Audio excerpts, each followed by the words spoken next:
Hello दोस्तों, नमस्कार, राम राम, केम छो, वड़क्कम। मैं आपका दोस्त अनुज सिंह एक बार फिर हाजिर हूँ आपके बीच एक नई कहानी के साथ में। दोस्तों, कहानी है दो लकड़हारों की।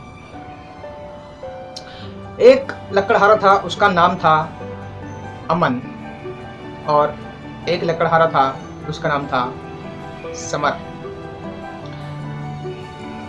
अमन जो था वो किसी कंपनी में काम करता था जहाँ पे पेड़ों को काटने का काम होता था। उसे वहाँ काम करते करते 5 साल हो गए थे, लेकिन 5 साल में उसकी तरक्की एक बार भी नहीं हो पाई थी। वहीं पे दूसरा लकड़हारा था जिसका नाम समर था।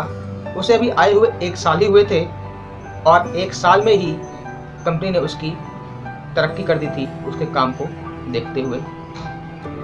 जब 1 साल में ही समर की तरक्की हो गई तो ये बात देख के अमन से रहा ना गया, और उसने इसका विरोध किया।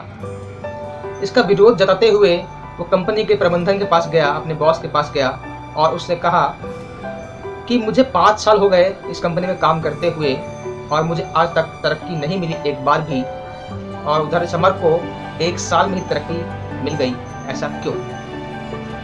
तो उसके बॉस ने उससे पूछा कि मुझे एक सवाल का जवाब दो कि क्या तुम उतने ही पेड़ काटते हो जितने आज से 5 साल पहले काटा करते थे?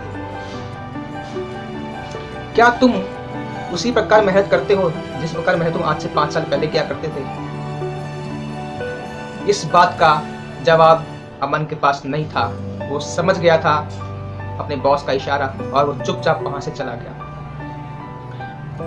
उसने और मेहनत करी, और समय दिया, और टाइम लगाया ताकि वो ज़्यादा से ज़्यादा पेड़ काट सके और तरक्की ले सके। पर इतनी मेहनत करने के बाद भी, अधिक समय देने के बाद भी, वो उतने पेड़ नहीं काट पाता था जितने वो काटना चाहता था। वो बहुत निराश हो गया। निराश होके वो दोबारा से अपने बॉस के पास गया और अपनी सारी बात अपने बॉस को बताई कि मैं पहले से ज़्यादा मेहनत कर रहा हूँ, पहले से ज़्यादा समय भी दे रहा हूँ, पर मैं उतने अधिक पेड़ नहीं काट पा रहा जितने मैं काटना चाहता हूँ। उसके बॉस ने उसे एक सुझाव दिया कि तुम जाकर समर से ही पूछ लो कि वो आखिर ऐसा क्या करता है जिससे वो अधिक पेड़ काट सकता है। शायद वो ऐसा कुछ जानता है जो तुम और मैं नहीं जानते। अपने बॉस का यह सुझाव अमन को बहुत अच्छा लगा, और वो समर के पास गया पूछने के लिए। अमन ने समर से पूछा कि समर, तुम इतने अधिक पेड़ कैसे काट लेते हो? इसके पीछे क्या राज है? क्या तुम मुझे बतलाओगे? समर ने कहा कि क्यों नहीं, मैं हर पेड़ काटने के बाद 2 मिनट का काम बंद कर देता हूँ। अमन ने कहा, क्या हर पेड़ काटने के बाद तुम 2 मिनट काम बंद कर देते हो और आराम करते हो? उसके बावजूद भी तुम इतने पेड़ काट लेते हो? समर ने कहा, नहीं नहीं, मेरी पूरी बात तो सुनो। मैं हर पेड़ काटने के बाद 2 मिनट के लिए काम बंद कर देता हूँ, और उस समय मैं आराम नहीं करता बल्कि अपनी कुल्हाड़ी में धार लगाता हूँ। यही कारण है कि मैं ज़्यादा से ज़्यादा पेड़ काट पाता हूँ। तुमने अपनी कुल्हाड़ी में आखिरी बार कब धार लगाई थी? जी हाँ दोस्तों, मेरा सवाल यही है आपसे कि आपने अपनी कुल्हाड़ी में आखिरी बार धार कब लगाई थी?